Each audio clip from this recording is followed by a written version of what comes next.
This episode is brought to you by Marvel Studios Echo. All episodes streaming January 9th, only on Hulu and Disney+. Rated TV MALV. Viewer discretion advised. Maya Lopez has betrayed her mentor, the notorious Kingpin. Now on the run, she returns to her hometown to prepare for the biggest fight of her life. Don't miss Marvel Studios' hardest-hitting series yet. An epic 5-episode event. Marvel Studios Echo. All episodes streaming January 9th, only on Hulu and Disney+.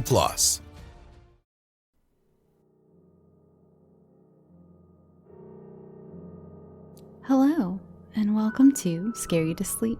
I'm your host, Shelby Scott. I promise I attempted to gather more than just Christmas stories this holiday season. However, these two amazing tales fell right in my lap, and they just so happen to be Christmas themed. They're so much fun. The second story of the night is just bananas, and again, just so much fun. I'm really happy with how they both turned out. Both of these stories are from authors you've already heard from on the show. First up is a story by D.B. Keebler, who you know from their Thanksgiving story, A Thanksgiving to Forget. Well, here we are at another holiday, and they've so lovingly let me read to you their story, Stay Off the Naughty List.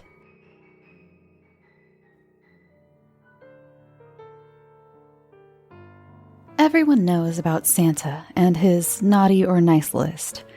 If a boy or girl is good all year, then he rewards them with gifts.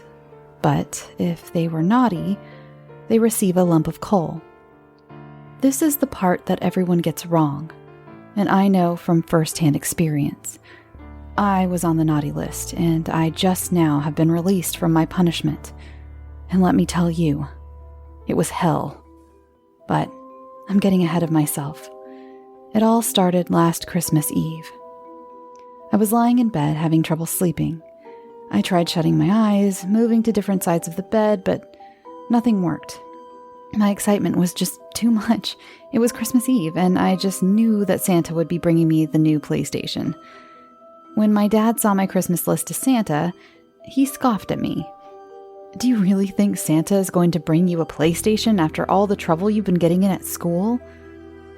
I had known the truth about Santa for a few years at this point, but I didn't want my parents to know that I knew. There was no way they were going to let me go without Christmas presents. Plus, they knew if I didn't get what I want, then they would never hear the end of my complaining. So it was best for everyone involved that they just get me the game system.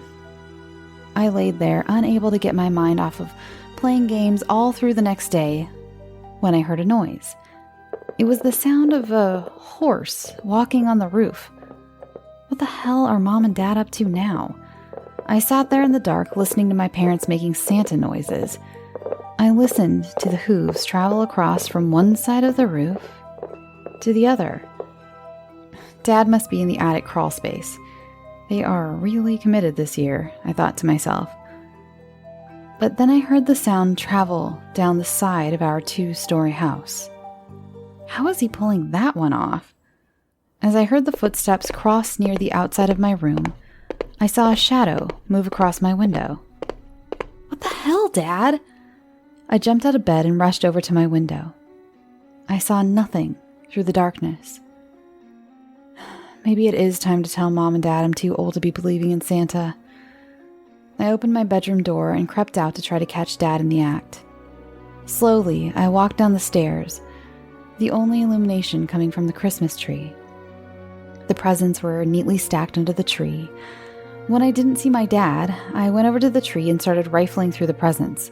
I saw a couple for my mom and dad, a lot for my sister, but none for me. They're probably just messing with me. They want to see the shock on my face as I pull my new PlayStation out from behind the couch or something. The hoof sounds started up again. It was like they were on concrete. Was it coming from the driveway? I started to slowly creep towards the front window to see what Dad was up to. I arrived at the window, and just before I threw open the curtain, I heard a slow knock on the front door. Why would Dad be knocking? This is starting to creep me out a little. I shuffled my way back upstairs and make my way to my parents' room to tell Mom that Dad is scaring me. I pushed open the door, Right away, I felt like something was wrong. Mom was a light sleeper, and opening the door would have usually woken her right up. I walked through the darkness and started shaking her shoulder, but she didn't move. When I pulled back the covers, there was no movement, but it was too dark to see anything. I attempted to turn on the bedside lamp, and when that didn't work, I attempted the light switch. Nothing. The power can't be out. The Christmas tree is still lit. In my desk, I had a mag flashlight I went to grab. When I shined it into my parents' room, I was horrified at the sight that laid before me. Both my parents were in the bed. Their eyes were wide open and mouths completely agape with a look of utter horror frozen on their faces. I screamed out loud, and that's when the knocking started again. It started softly, like before then, steadily increased in both frequency and volume. I was terrified. I'm pretty sure I wet my pants. My mind searched for something to do, but my body was frozen. At least I thought it was. I didn't realize until I was halfway there that my legs were taking me right to the front door, to the very source of the knocking. I had no control over my body. I couldn't stop my legs from moving, even as I heard the growl from the other side of the door. My hand moved on its own to the handle and turned. The door opened, and standing on the other side was a simple wicker basket. It stood about 4 feet tall, had a lid, and looked ancient. My fear was immediately forgotten and replaced by confusion. I reached out and touched the basket. It was warm to the touch, in spite of the snow that surrounded it. I lifted the lid and peered inside, and that's when the laughing came from behind me. My blood ran cold as I turned around to be greeted by the snarling, jagged-toothed mouth of a horrifying beast. Its body was covered in fur. It had 2 large black horns protruding from its forehead. Its growling voice, barely intelligible, came from its great maw. Naughty. As it reached out its large claws and pushed me into the basket, and darkness engulfed me. I can't believe it's already Christmas. I just know Santa brought me the dollhouse I wanted. It's all I put on my Christmas list this year, and I have been such a good girl. I ran to wake up my parents, jumping on their bed. It's Christmas! It's Christmas! My dad woke up with a big smile on his face. Okay, sweetheart, go wake your brother up and we will open presents. What are you talking about? I don't have a brother, silly. I don't know why I said that. Must have been something I was dreaming. Dad scratched his head. I ran down the hallways and past the empty bedroom. Why don't Mom and Dad let me turn that into a playroom? We aren't using it for anything. Mom and Dad met me downstairs and we opened presents and I got my new dollhouse.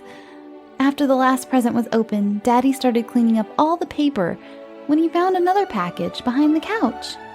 It was a pretty big box. Dad read the tag and handed it to me with a confused look.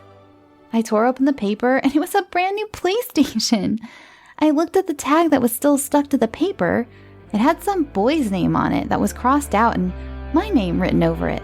It said it was from Santa and someone else. Daddy? Who is Krampus?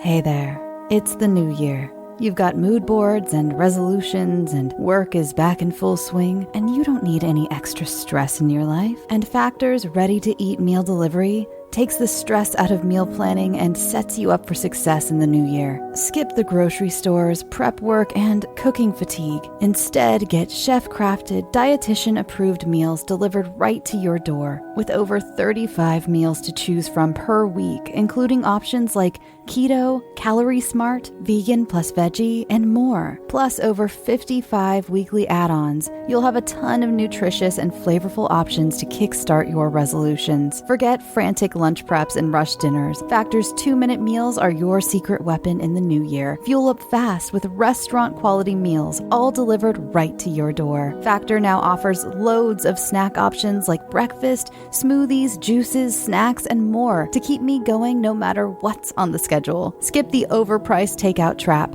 Factor is cheaper and way more delicious than takeout. Get chef-crafted, restaurant-quality meals delivered right to your door. They are ready to heat and eat in just 2 minutes, which means more time for you. Need a special occasion meal? Gourmet Plus is the perfect solution if you're looking for fast, upscale options done easily. When things get hectic, Factor is flexible. Change up your order every week with plans from 4 to 18 meals per week. Or pause or reschedule your deliveries anytime. Stress less over meal times in the new year. Factor's no prep, no mess meals free up time otherwise spent on shopping, cooking, and cleanup. No more wasting time in the kitchen. Not only does Factor offer fast, simple solutions when I'm too busy to cook, they also help me stay on top of my goals. With offerings like Protein Plus and Keto, I can stay on track. This is definitely going to come in handy for my New Year's goals. Factor has everything I need for a week of flavorful, nutritious eats.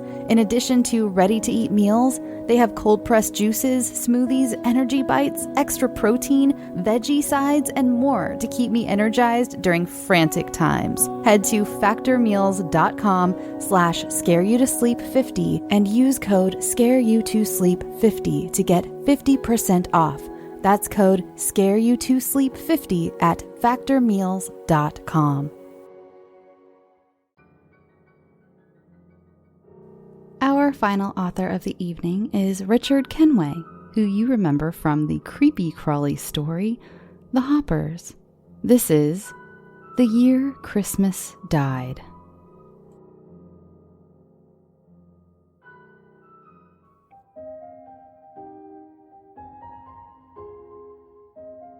Santa walked up to the empty factory and enjoyed the silence. It had been a long, long year, but a fulfilling one. The elves had left hours ago to enjoy a long night off. It was their reward for a year of nonstop work. All year, the factories were full of sound and life, but this time every year, for as long as he could remember, the factory came to a halt. Every year, he walked down the empty factory and enjoyed the quiet. It was a place where he could think to himself. In just a few hours, the reindeer would be ready, and he would be off around the world. Every year the list got bigger and bigger, which put a huge strain on the factory and the elves. They didn't complain, though. They were good like that. He patted his middle and gave a frustrated sigh. He had put on a few pounds over the years, but he was still in pretty good shape. The red suit made him look chunkier, but it was needed. It was cold in the sleigh at night, and the hot chocolate didn't last long. The children he visited left him cookies and a glass of milk, which was always something he looked forward to. He looked back down at his waistline. He could leave a few, but he didn't want to disappoint the children. The reindeer appreciated the carrots, too. Nicholas? Came a voice behind him. He looked over his shoulder and saw his wife walking towards him. She had been with him since the beginning. She was his rock and support. "Are the reindeer ready?" he asked. "They are," she replied, handing him a flask. "Try and make it last. It's going to be a very long night." Santa laughed. "I'll try," he replied.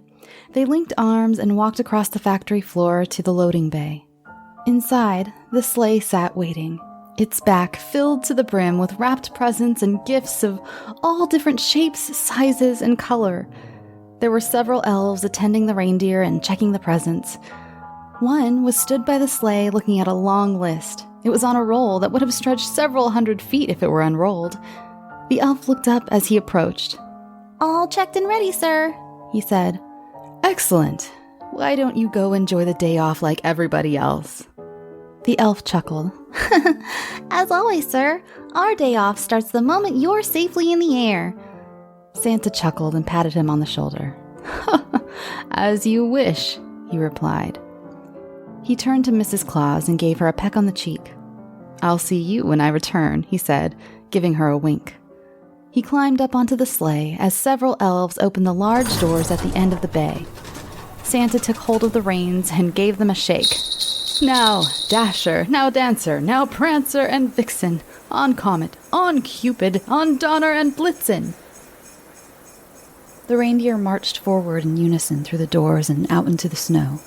After several feet, the first two leapt off the ground, and followed by the second set, then the third and fourth, the sleigh itself rose up into the night sky. Santa glanced down at the flask of hot chocolate. He was tempted to have a swig, but changed his mind. There would be plenty of time for that later. After all, it was going to be a long night. Santa put the flask on the seat beside him. The hot chocolate tasted great, and the urge was simply too high. He wanted more, but he was approaching his first stop of the night. No hot chocolate, but there would be milk and cookies. He brought the sleigh down on top of the house's roof and climbed off. He took out a sack and filled it with gifts and presents. The roof was sloped and covered in a thin blanket of snow, yet his boots had excellent grip. He walked over to the chimney and tapped the side of his nose.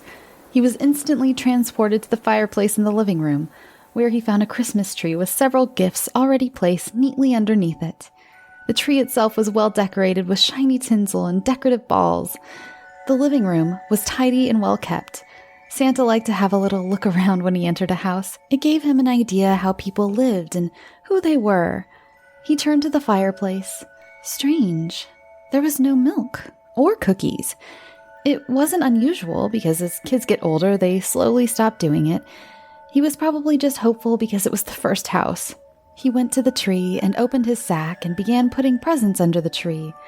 He had finished and was walking back to the fireplace when he heard a sound by the living room door. On the other side of the door was the staircase leading to the upstairs. It had gold tinsel and Christmas cards hung on the banister. He heard the sound again.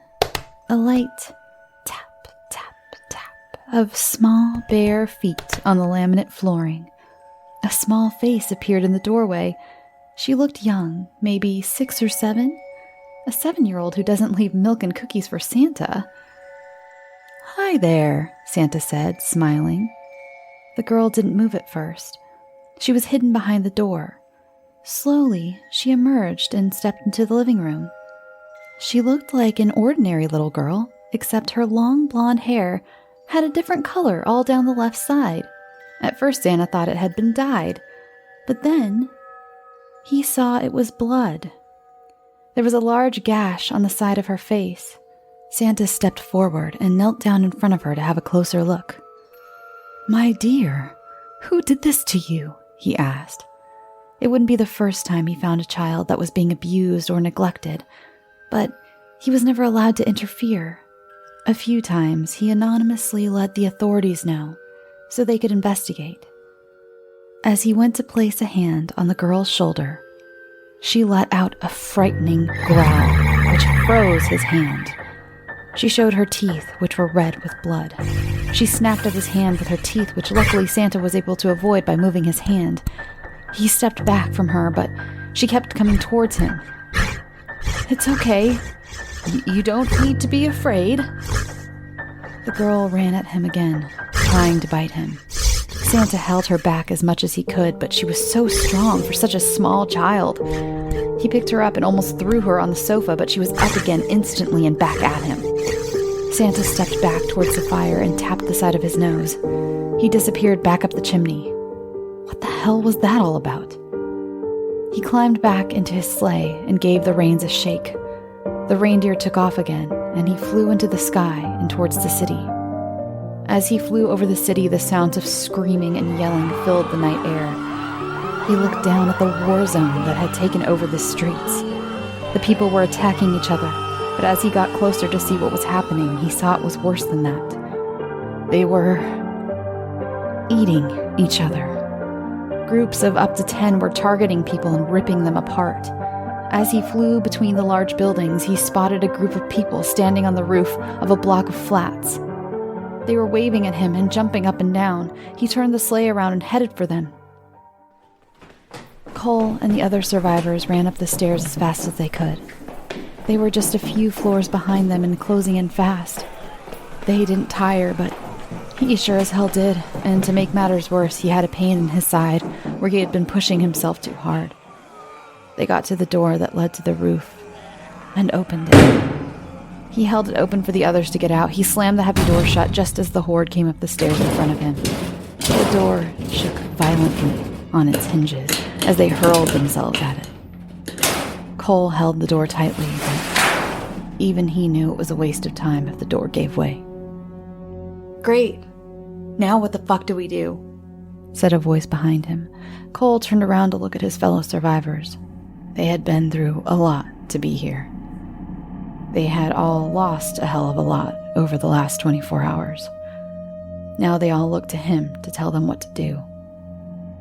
"They'll get bored and go away eventually," he said. "Bullshit!" Carter shouted. He took his cap off and wiped his forehead with the back of his hand before replacing it. His sister Karen was with him. They had lost their entire family. Now all they had was each other. Then there was Luke. He was only 20. The four of them were heading out to the country where it would be safer when they were attacked. They ran blind into the nearest building, hoping they would find safety. They ended up in the stairwell and just kept going up.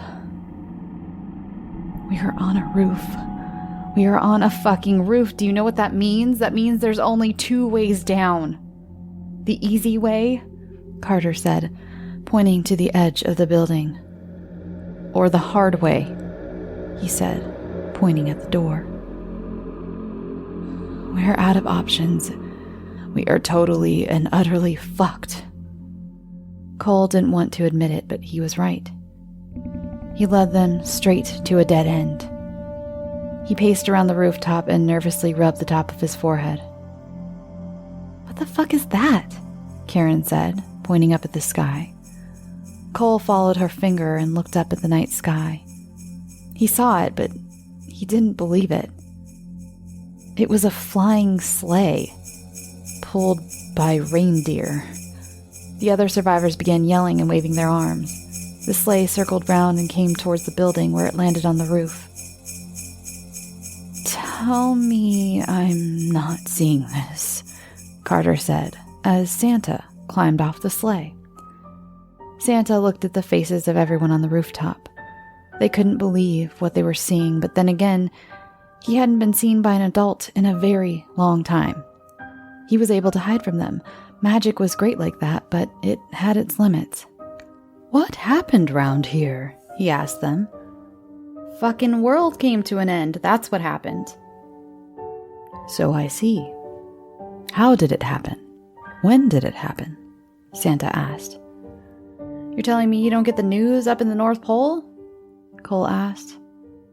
There was a sentence he never thought he'd hear himself say. In fact, after he said it, he had to refrain from smiling or chuckling to himself. Santa didn't reply. "It started several weeks ago. Slow at first. There were news reports of people attacking each other in the street in their homes. I don't know if it's a virus or some kind of meteorite shower, but all we know is the dead walk, and they are looking to eat every living person they find." The door behind him continued to shake on its hinges. "Putting it another way, Christmas has officially been canceled," Carter said. There was an awkward silence as the door continued to violently shake, and the sounds of the city dying surrounded them. "That door won't last forever. I say we take a one-horse open sleigh the fuck out of here," Cole said. "I wish that were possible," Santa said. "Why isn't it? We ditched the presents. There's plenty of room on there for us," Carter said angrily. "Because there's magic on my sleigh. Only myself and children can ride in it," Santa replied. "Then what the hell are we supposed to do?" Carter asked. Cole looked back at the door. "That won't hold forever. We have nowhere to escape to. Santa walked to the edge of the building and looked down. There was a group of them heading towards the building. With enough force, that door wouldn't be much of an obstacle for them. If he couldn't take them with him, maybe he could bring them something to help them get off the roof. I have an idea, he said, turning to face them. I can bring you something from my factory at the North Pole, something that can help you get off the roof. That's not a bad idea. A couple of guns could help us get past them, Carter replied. I was thinking more along the lines of a ladder or a way to get over to the next building, Santa said. With guns, it would give us a much better chance of survival, Carter said, walking up to Santa. Santa didn't back down. He stood his ground and crossed his arms. From what I've seen, guns are one of the worst things ever invented. I don't like them. Cole came between them. He could see a fight brewing, and the last thing he wanted was to see someone punch Father Christmas. Another sentence he never thought he'd hear himself say. I understand how you feel, but you need to understand the world has changed. These aren't people anymore, they're monsters. And if we can't find a way to defend ourselves, we'll be killed, and then we'll become monsters too. Santa thought it over and realized they were right. The world, it seemed, had gone to hell. If he didn't do something to help them, they wouldn't survive for very long. Okay, I'll do it. I'll go to my factory and see what I can do. Will you be all right here until I get back? Cole glanced back at the shaking building. We don't really have much of a choice, do we? Cole said. Santa got back into his sleigh and picked up the reins. I'll be back as quick as I can, he said. The reindeer ran towards the edge of the roof and took off into the sky. The people back at the North Pole were certainly going to be surprised to see him back. They would be even more shocked when he told them the world had come to an end. But not as shocked as when he would explain what he intended to build in the factory. The doors opened as the sleigh approached. There weren't any elves in the hangar. They had all been given the night off. Santa got off his sleigh and walked briskly to the door that led to the factory floor. His footsteps echoed as he walked through the large, empty room. It was one of 10 large factories at the North Pole. On the other side of this factory, which happened to be the largest of the 10, was a large quad area. On the other side of that was Santa's house. As he walked through the quad, he heard the distant sound of the elves shouting, cheering, and having fun. He didn't know what they got up to or what elves did for fun. After all these years, it never occurred to him to ask one of them. He entered the house in such a hurry, the door made a crash. Mrs. Claus came rushing out from the library. Nicholas, what are you doing here? She asked. Santa went over to her and grabbed hold of her. I'm afraid if I told you, you wouldn't believe me. He let go of her and stepped back to look at her face. She looked worried, and the last thing he wanted was to add to it, but he didn't have much of a choice. We need to assemble the elves immediately, he said. What's happened? She asked. I'll explain in the main hall, but please hurry, we don't have much time, Santa said. He left the house and went back to the quad where he turned right and followed the path towards a large building. Inside was a huge hall that the elves used to eat their meals. 6 long tables stretched down through the middle, evenly spaced. The seats were small enough to accommodate a small child. At the top of the hall was a large table with 2 chairs behind it. He walked over and took a seat at the head table. He crossed his hands, interlocking his fingers, and leaned on the table. He listened to the distant sounds of partying elves get quieter and quieter. Word had gotten around, it seemed, and soon they would be coming into the great hall. The door opened, and Mrs. Claus walked in. She joined her husband at the table and held his hand. Nicholas, what happened out there? He held her hand tight. I will explain everything. The doors opened up, and a steady stream of elves came marching into the hall. When they saw Santa at the head table, they began murmuring and whispering to each other. They took their seats, but the whispering only intensified. Santa stood up and walked round the table to stand in front of them. The whispering ceased, and all eyes were fixed on him. Santa explained in full detail everything that had happened since he first left the North Pole. The girl in the house and Cole with his band of survivors. He then got to the final part of the story.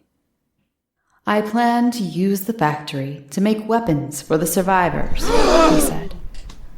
The elves started whispering to each other again. One of them stood up. Sir, is this really worth tarnishing the sanctity of the North Pole by making these killing weapons? You've said it yourself. The world is gone. Why not let it go? They can't get to us here. "I realize what I'm asking of you, but I can't stand by and let the few survivors that are left get eaten alive. We have a chance to save lives, and that's why I'm going to tell you to do this for me. I'm asking. Anybody who doesn't want to, well, I won't hold it against you." The elves went silent and looked at each other. It seemed none of them wanted to be the one to speak up. One of the elves stood up. "This is madness," he said, and walked out the door. A few elves followed, then a slow, steady stream of elves trickled out the hall, through the door. Mrs. Claus put a hand on her husband's shoulder. "You're asking a lot of them. They build toys, Nicholas. They make things to make people happy. You're asking them to make machines of war and terror." "I know, my dear, I know," Santa said, putting his hand on top of hers. The elves left their seats, one by one, and followed the crowd out the door. A few remained, sat at the tables. When the rest had finally gone, they gathered up and whispered to each other. One elf, an old-looking one with a long gray beard and glasses, walked down the hall toward Santa. Santa knew this one well. He was one of the original elves and had been with him since the beginning, however long ago that was. "We have decided that we will help you. We will do what you're asking of us. However, this will be our last job. After this, we will retire. If what you've told us is true, this will be the last Christmas anyway." "I cannot thank you enough," Santa said. He looked at the back of the hall to where the other elves were gathered. There were about 20, give or take. "Thank you," he told them. "Right, well, we better get to it then," the elf said. Santa and the elves left the hall and headed for one of the factories. He hoped he wouldn't be too late to help Cole and the others, but he was also sad that he had to use his factory in such a way. Whatever happened tonight, he was done. He would close up the North Pole and live the rest of his life in peace. The way the world was before it came to an end, perhaps this decision was long overdue. Karen sat silently on the side of the building and looked down at the crowd of the undead. As the hour went by, a lot of them lost interest and began shuffling off in whatever direction they fancied. It was like they suddenly forgot what they were doing. The same went for the ones inside the building. As time went by, more and more zombies left and began walking away. "They're leaving," she whispered. Cole stood beside her and looked down. "That doesn't mean that there still aren't a lot left inside the building," he said. The door was still shaking a lot as the creatures on the other side scratched at the door, trying to force their way through. "Either way, if our new friend doesn't come through, we're completely screwed," he said. "What do we do once we're off this roof?" Karen asked. "We stick to the plan. We get to the marina and hope that Carter's boat is still in working order," Cole replied. "Yeah, but then where do we go? How do we know this isn't happening everywhere else? How do we know the rest of the world hasn't already gone to hell and we were just the last ones to the party? We don't, Cole replied gravely. That thought had already crossed his mind, but he chose to be optimistic. But it's better than staying here and waiting for the inevitable. What if we get across the channel and it's no better? Karen asked. She remembered that terrifying final scene from 28 weeks later, where the zombies are seen running towards the Eiffel Tower. Then we'll go somewhere else, Cole replied. Exactly where? He didn't have the slightest clue. He thought maybe the Isle of Wight might be the best place to start. It was certainly closer than Europe. Still, though, Karen looked at him. Father Christmas, right? I know. First the undead and now Santa. It wouldn't surprise me if it turned out we were all doped out of our skulls. What do you think he'll bring us? Not sure. I can't picture the elves making guns and explosives in their toy factory, but then again, up until 45 minutes ago, I would have sworn he never existed, so what the hell do I know? They both had a nervous chuckle. It felt good to laugh, even in a time like this. A thought then popped into Cole's mind that wiped the smile from his face. Even if the big guy came around and they had weapons, they still had to get to the marina alive. True, they weren't that far from it. In fact, they could see part of it from the building they were stood on, but there were still hundreds of zombies between them and safety. He looked at Carter and Luke, who were pacing around the rooftop. He understood their frustration. If their new friend didn't come back, they were dead. Because Carter was right. They were trapped on a roof with no safe way down. He looked up at the sky, hoping to see the sleigh coming back for them, but all he saw was night sky. It was cloudy, so no stars or even moon. What he would have given to see the moon right about now. For some reason, it was always a comfort for him, even when he was a child. When his elder brothers would go at it like cats and dogs, he would sit quietly in his room, just staring up at the moon. He would give anything to hear them fighting again, just to hear something familiar. Anything other than the crying out from the hundreds of flesh-eating monsters below them. Santa placed the final box of ammunition onto the sleigh. The elves had done a good job. They made 5 pistols, 3 small machine guns, and a shotgun. 4 large duffel bags filled to the brim with ammunition also sat in the sleigh. It was enough to supply a small army, let alone 4 people. He just prayed that he wasn't too late. If I'm not back, you know what to do, he said to the elves who helped him. We do, sir. Good luck. The agreement he made with them was that if, for some reason, he didn't return, the factory would be shut down. What the elves would do, he had no idea. This was all they knew. They had been making toys since what felt like time began. He looked around the hangar and remembered all the happy times he spent there. He didn't like the idea of not returning, but he had to expect that very possibility.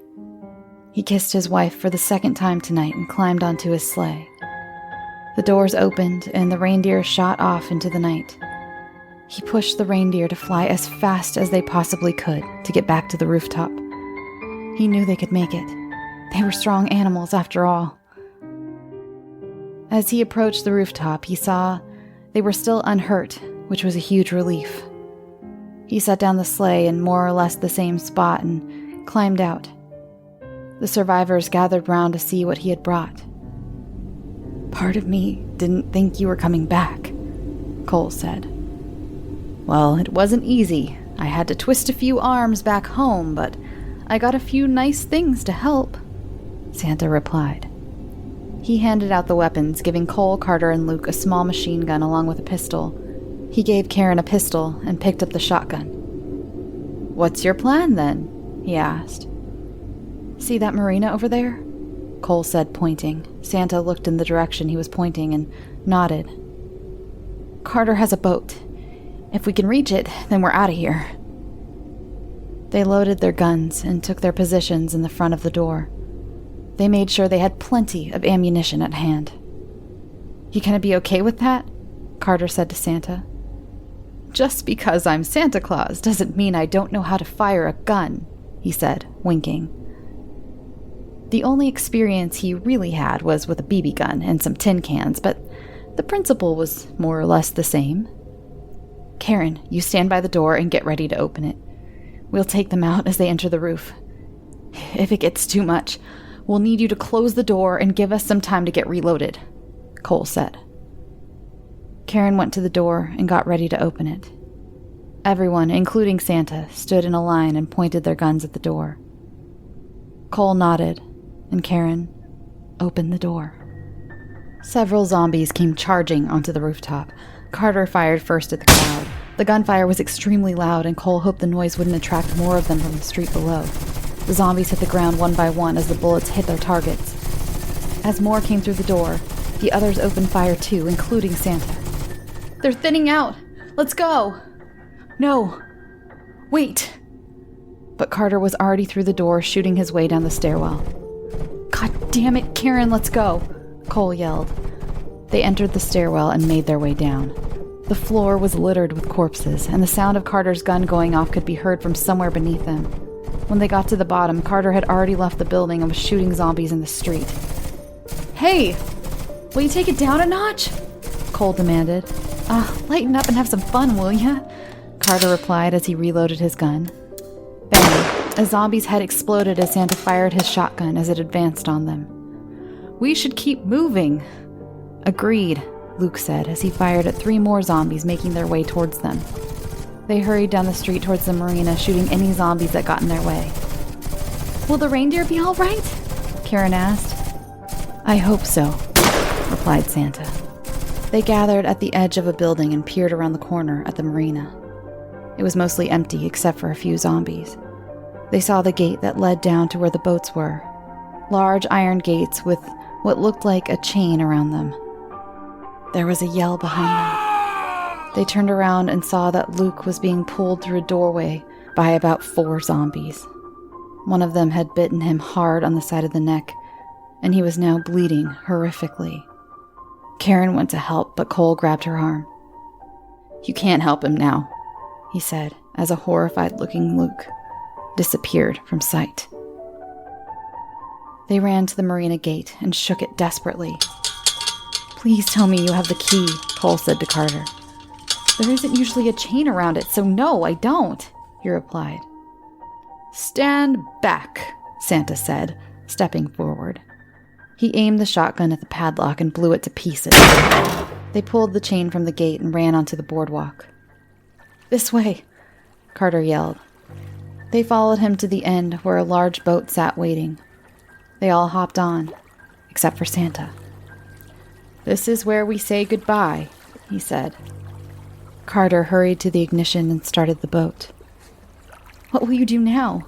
Cole asked. Return to the North Pole. Live out the rest of my life in peace, he replied. The engine sprang to life, and the boat started to pull away from the jetty. Here, take this, Cole said, chucking him the machine gun. We'll never forget what you've done for us, Karen said. All the best, yelled Carter. Good luck to you, Santa replied. He would have watched them go, but zombies were coming at him from the gate. He held up the machine gun and took them out. He gave one last glance at the boat. They were already pretty far out and waving at him. He raised his hand, then headed back for the gate. Zombies were coming at him left, right, and center. He ran past the ones he could avoid and shot the ones that got in the way. He fought his way back to the building with his sleigh on top. He hurried up the stairs with a crowd of zombies behind him. He ran straight onto the roof and into the sleigh and was about to grab the reins when something grabbed at him from the side. It was Luke, or rather, what was left of him.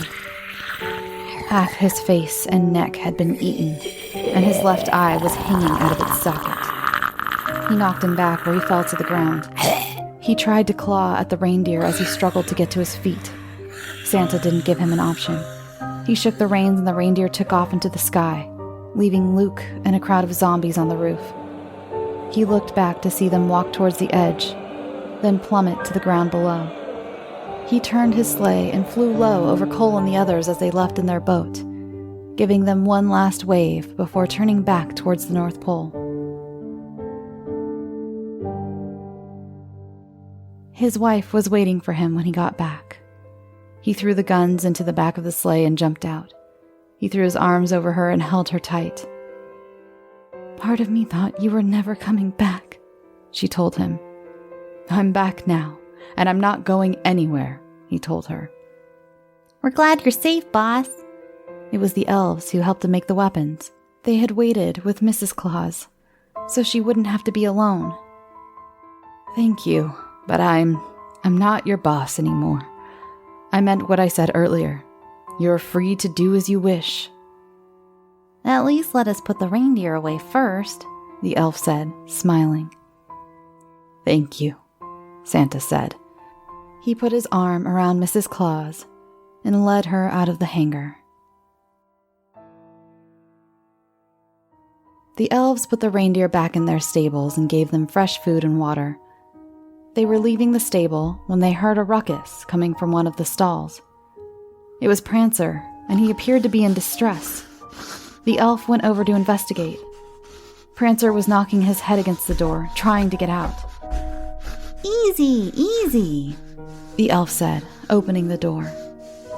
When he did, he noticed the red on the reindeer's leg. There was a chunk missing, just above the hoof, and it was bleeding quite badly. "Oh dear, that looks nasty," he said, bending down to take a look. The elf walked into the dormitory with a bandage wrapped across the back of his neck. "What happened to you?" one of the other elves asked. "Prancer bit me. Poor thing must have been really scared. He had a nasty wound on his foot," he replied. "You should get that looked at," the other elf said. "No, it can wait until the morning," the elf replied as he climbed into bed and pulled the covers over him.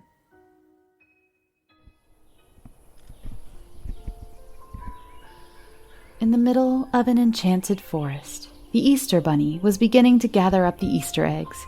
It would soon be Easter, and he still had a lot of work to do. He picked up an egg and placed it in his basket. He was about to pick up one more when he heard a sound behind him.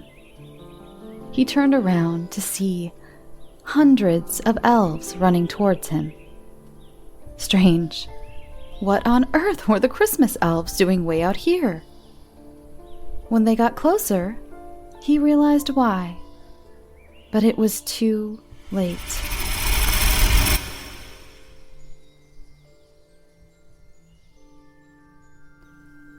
Thanks for listening.